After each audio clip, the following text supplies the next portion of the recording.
देखो जी, बेटा आज जो हम टॉपिक करेंगे वो है इन्वेस्टमेंट फंक्शन।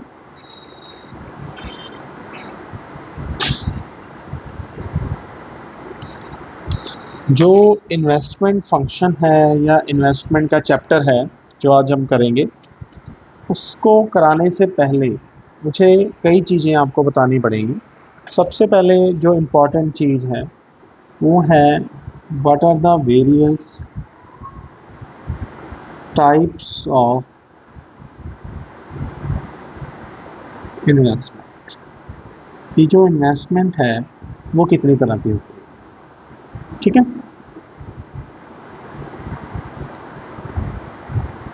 इन्वेस्टमेंट की अगर हम बात करें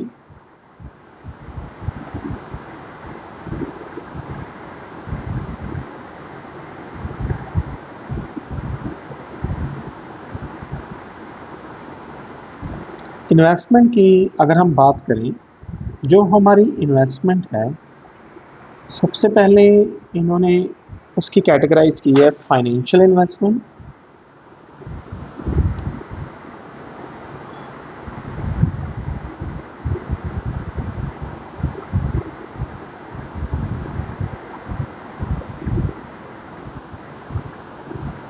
कहना it refers to the investment on the purchase of stocks and shares of the companies.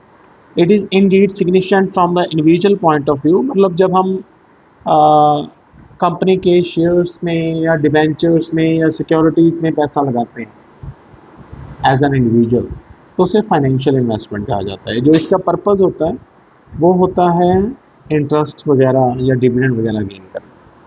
उसके बाद जब हम बात करते हैं रियल इन्वेस्टमेंट की, real investment refers to the expenditure on the purchase of such goods which enhance overall productivity in the domestic economy, such as investment on the plant and machinery। देखो जी, एक बात समझाना चाहता हूँ मैं। जो हमारी फाइनेंशियल इन्वेस्टमेंट होती है वो होती है शेयर्स में, स्टॉक में, सिक्योरिटीज में। जो हमारी रियल इन्वेस्टमेंट होती है वो होती है प्लांट एंड मशीनरी में।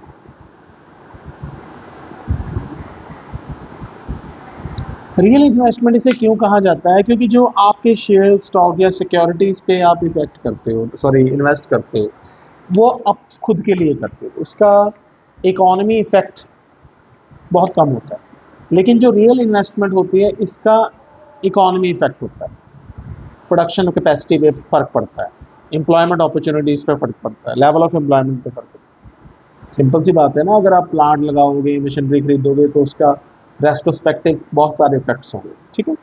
सो इसीलिए इसे रियल इन्वेस्टमेंट कहा जाता है। उसके बाद आती है जी induce investment.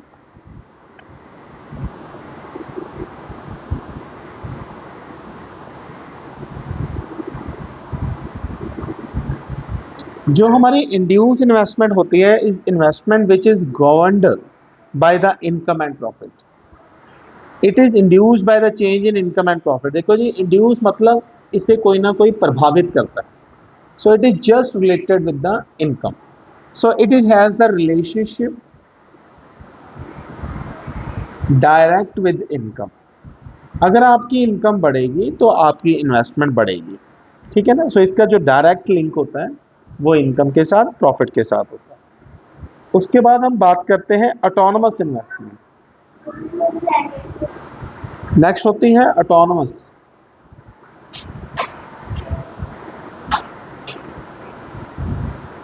Investment. Autonomous investment is that investment which is depend of the level of income or output. It is not induced by income. It doesn't depend on the level of income. Autonomous मतलब जो income के साथ related नहीं होती, जितनी आपने करनी है उतनी ही करनी है। और ये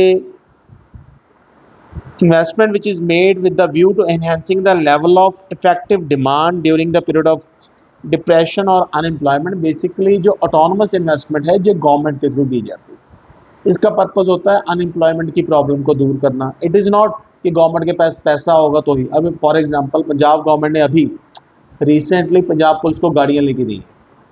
सो in order to maintain law and order उनको नई मशीनरीज चाहिए थी।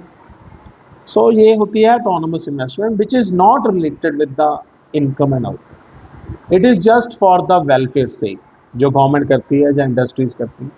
समझ आ गई मेरी बात? So it no having no relation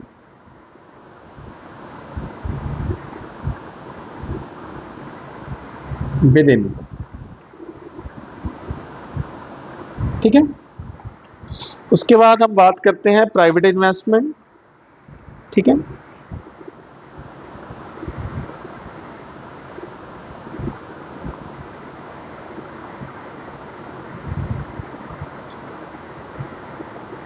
private investment क्या होती है? The investment which has been made by the private individual.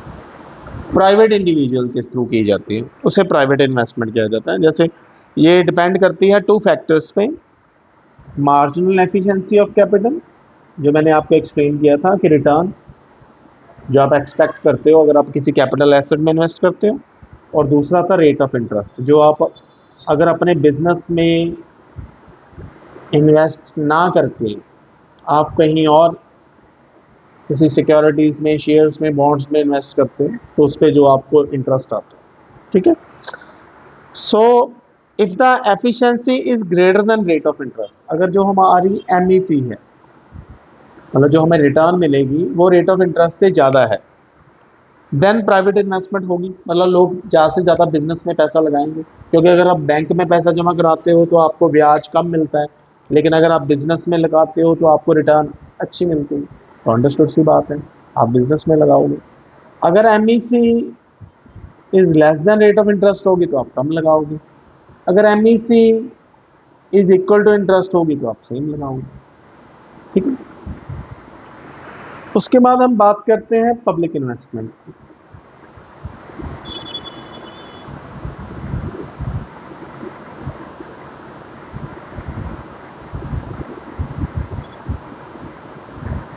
Public investment क्या होती है? पब्लिक इन्वेस्टमेंट होती है जो गवर्नमेंट्स, चाहे वो सेंट्रल गवर्नमेंट हो,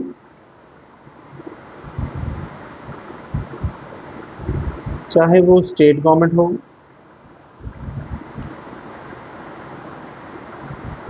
एंड चाहे वो लोकल गवर्नमेंट हो, जो वो हमें प्रोवाइड करते हैं, वो हमें नहीं प्रोवाइड करते, वो इन्वेस्टमेंट्स करते हैं, जैसे roads, dams, infrastructure. So this is the investment made by government for the welfare. ठीक है, ओके, ये 6 हो गए। उसके बाद हम चलते हैं नेक्स्ट क्वेश्चन, अक्सर पूछ लिया जाता है, gross investment.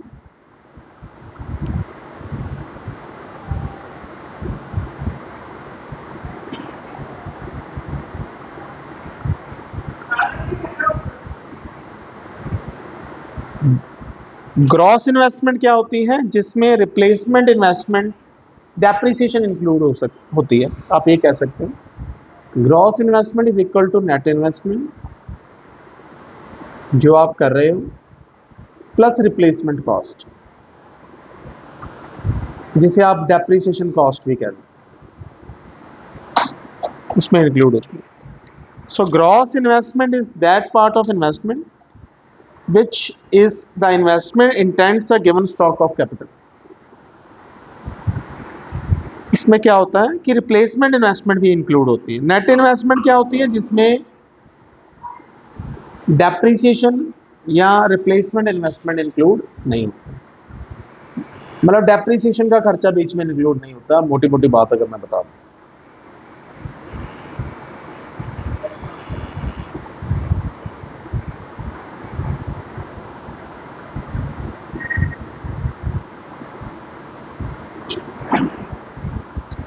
Gross investment minus depreciation. ठीक है,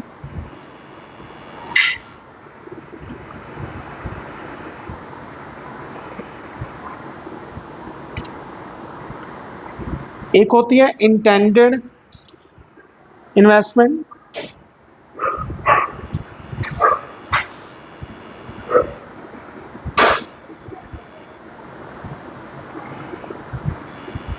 और दूसरी होती हैं जिसे हम एक्स एंटी भी कह सकते हैं, इंटेंडेड और एक्स एंटी। ये कौन सी इन्वेस्टमेंट होती है? When the entrepreneur make investment according to the defined plan in order to achieve the given objective. मतलब इसमें क्या होता है कि मुझे पता है कि मैंने कल को फैक्ट्री लगानी है, तो I have the clear vision in my mind कि मुझे लैंड खरीदनी पड़ेगी तभी फैक्ट्री लगेगी, अगर I want to buy ownership, है ना। इसमें ठीक। उसके बाद हम बात करते हैं अनइंटेंडेड, जिसे हम कह देते हैं एक्सपोज्ड इन्वेस्टमेंट।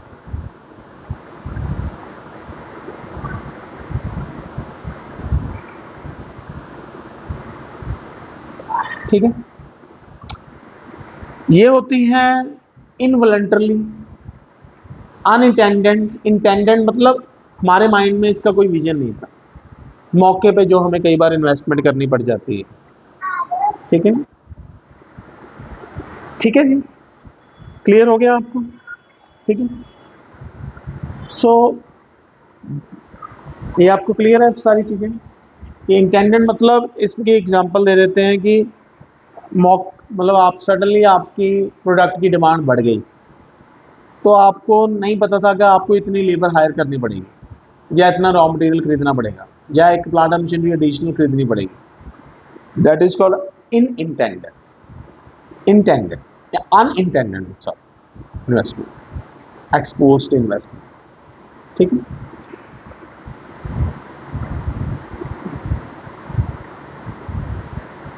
ठीक। सो उसके बाद जो इन्वेस्टमेंट फंक्शंस हैं,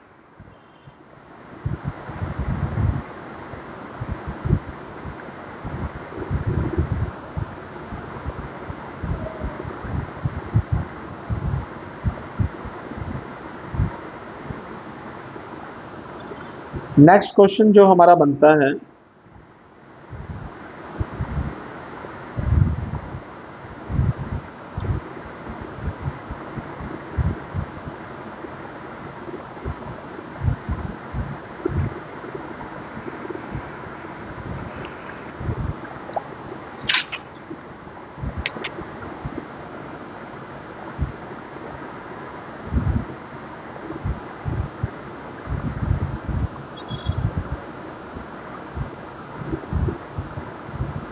डिटर्मिनेंट्स ऑफ इन्वेस्टमेंट, या आप इसे कह सकते हो फैक्टर्स अफेक्टिंग इन्वेस्टमेंट फंक्शंस। ये कौन कौन से फैक्टर्स? ठीक है, सो कौन कौन से फैक्टर्स हैं जो आपकी इन्वेस्टमेंट को इफेक्ट करते हैं? क्या आप ज़्यादा इन्वेस्ट करोगे या कम इन्वेस्ट करोगे? ठीक है, सबसे पहला है इसमें टेक्नोलॉजिकल एडवांसमेंट। मानते हैं इस बात को? अगर टेक्नोलॉजी रैपिडली चेंज होगी तो आपको to cope up with the technology नई प्लांट एंड मशीनरी में नई जगह पे इन्वेस्ट करना ही पड़ेगा। ठीक है, दूसरा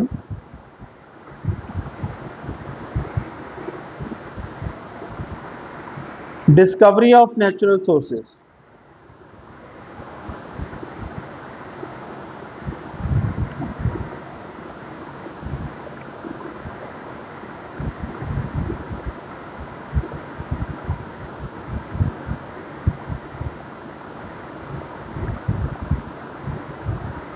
As a result of discovery of new sources of natural sources like mineral, petrol, investment increase, investment will invest more in। जैसे जैसे नए सोर्स निकलेंगे, इन्वेस्टमेंट सोर्स, तो इन्वेस्टमेंट भी बढ़ेगी। जैसे जैसे मिनरल्स मिल रहे हैं तो उसके थ्रू बहुत सारी फिर प्रोडक्शंस भी तो हो रही हैं। गवर्नमेंट की पॉलिसीज पे भी डिपेंड करती है। देखो जी, अगर गवर्नमेंट की जो पॉलिसीज हैं that would favour the industrialist, अगर वो इंडस्ट्रियलिस्ट को फेवर करेंगे, देन फिर वो इन्वेस्टमेंट करेगा, अनलेस तो फिर वो भागेगा। उसके बाद है फॉरेन ट्रेड।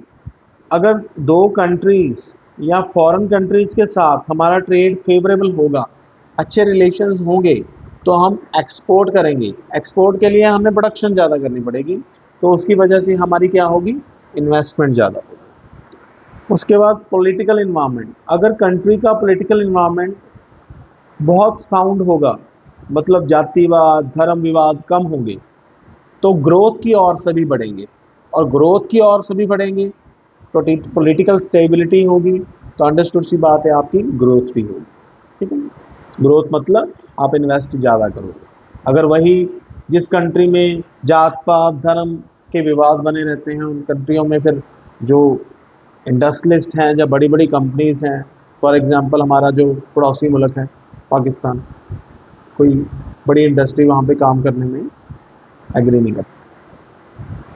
उसके बाद हम बात करते हैं एक्सपेक्टेशन।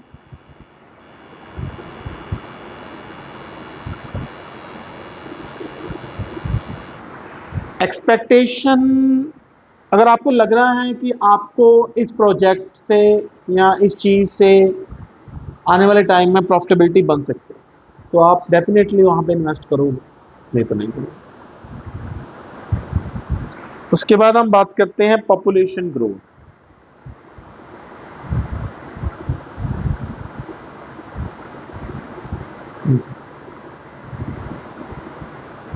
अगर हम बात करें पॉपुलेशन ग्रोथ की, जैसे जैसे पॉपुलेशन बढ़ेगी, जैसे जैसे पॉपुलेशन बढ़ेगी या जैसे जैसे पॉपुलेशन बढ़ती है, तो आपके ग्रोथ के चांसेस भी बढ़ते हैं। इन्वेस्टमेंट भी करनी पड़ती है, क्योंकि लोग बढ़ रहे हैं तो उनकी मांगे बढ़ेगी, तो उनको सेटिस्फाई करने के लिए आपको प्रोडक्शन करनी पड़ेगी, तो उसकी वजह से आपको इन्वेस्टमेंट करनी पड़ेगी। ठीक है, सो ये भी टेरिटोरियल एक्सपेंशन। जैसे जैसे आपका एरिया बढ़ता जा रहा है, टेरिटोरियल एक्सपेंशन मतलब पहले आप लोकल डिमांड को कैटर कर रहे थे, अब आप फॉरेन डिमांड को भी कैटर कर रहे हैं। Because of increasing your area, increasing your anything, so उसकी वजह से आपका फिर क्या होगा, इन्वेस्टमेंट बढ़ेगी। प्राइस लेवल, अगर महंगाई विद इन लिमिट होएगी, तो definitely it has a positive impact on the investment level. ठीक है, मार्केट स्ट्रक्चर, किस तरह की मार्केट में आप डील कर रहे हो, आप लोकल मार्केट को कैटर कर रहे हो या आप फॉरेन मार्केट को कैटर कर रहे हो, इन सभी चीज़ों पे ही डिपेंड करता है। ठीक है, 11th है अवेलेबिलिटी ऑफ फाइनेंस। अगर आपका फाइनेंस इजीली अवेलेबल है, आपके पास इंटरनल सोर्सेज ही बहुत है, ठीक है ना, तो आपको लोन्स वगैरह नहीं लेने बनेंगे। ठीक है ना, तो अनडिस्ट्रीब्यूटेड को ही यूज करोगे, इन्वेस्ट ज़्यादा करोगे। लेकिन अगर बंदे के पास खुद का फाइनेंस नहीं होता, उसकी डिपेंडेबिलिटी हो जाती है, तो फिर वो सोच के पैसा खर्च करता है। ठीक है, उसके बाद हम बात करते हैं condition in the labour market.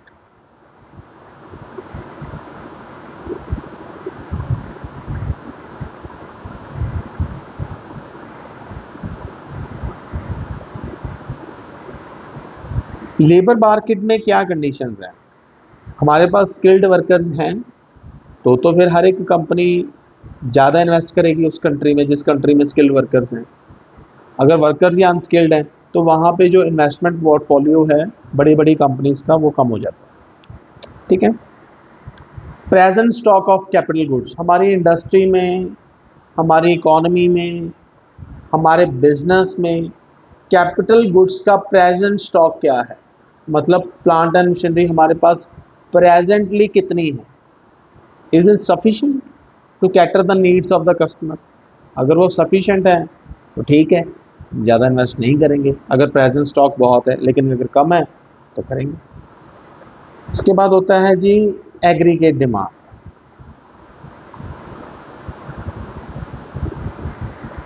If the aggregate demand is continuously increasing, investment ही इंक्रीज होगी, स्टिमुलेट होएगी, ठीक है ना। तो प्रोडक्ट की डिमांड बढ़ेगी तो अंडरस्टूड सी बात है ना, आपको इन्वेस्टमेंट भी बढ़ाना पड़ेगा। फैक्टर्स अफेक्टिंग, ये थी मतलब कह सकते हैं जो प्राइवेट इन्वेस्टमेंट को as well as government investment को इफेक्ट करती है। लेकिन factors affecting public sector investment, जो गवर्नमेंट करती है इन्वेस्टमेंट, उसको उस पे क्या कौन कौन से सेक्टर्स हैं जो आपकी पब्लिक इन्वेस्टमेंट को इफेक्ट करते हैं। उसमें सबसे पहले है डिफेंस। देखो जी, डिफेंस के ऊपर आपको बहुत इन्वेस्टमेंट करनी पड़ती है, नए नए जहाज खरीदने पड़ते हैं, नई नई इक्विपमेंट्स खरीदने पड़ते हैं, ठीक है। उसके अलावा इंफ्रास्ट्रक्चर डिमांड, आपका प्रेजेंट इंफ्रास्ट्रक्चर क्या है, roads infrastructure, dams infrastructure, economic infrastructure क्या है, तभी एक देश प्रगति की ओर बढ़ सकता है ना। So that also affects the working, ठीक है।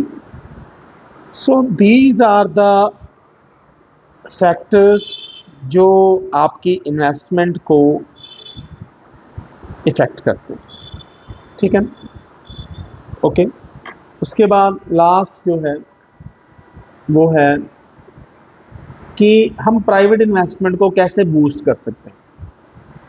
measures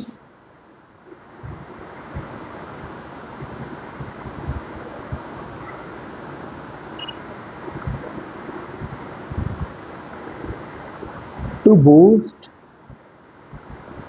or induced या stimulate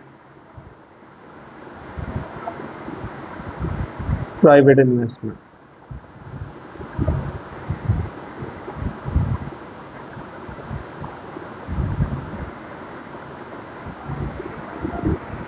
अगर आप प्राइवेट इन्वेस्टमेंट को बढ़ाना चाहते हो तो सबसे पहले जो आपको रेट ऑफ इंटरेस्ट है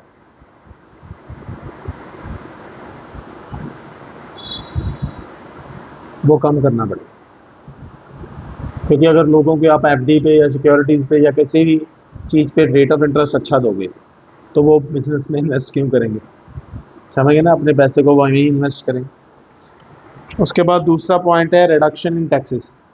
लोगों के पास पैसा छोड़ोगे, टैक्स कम लोगे तभी वो इन्वेस्ट करेंगे, ठीक है ना।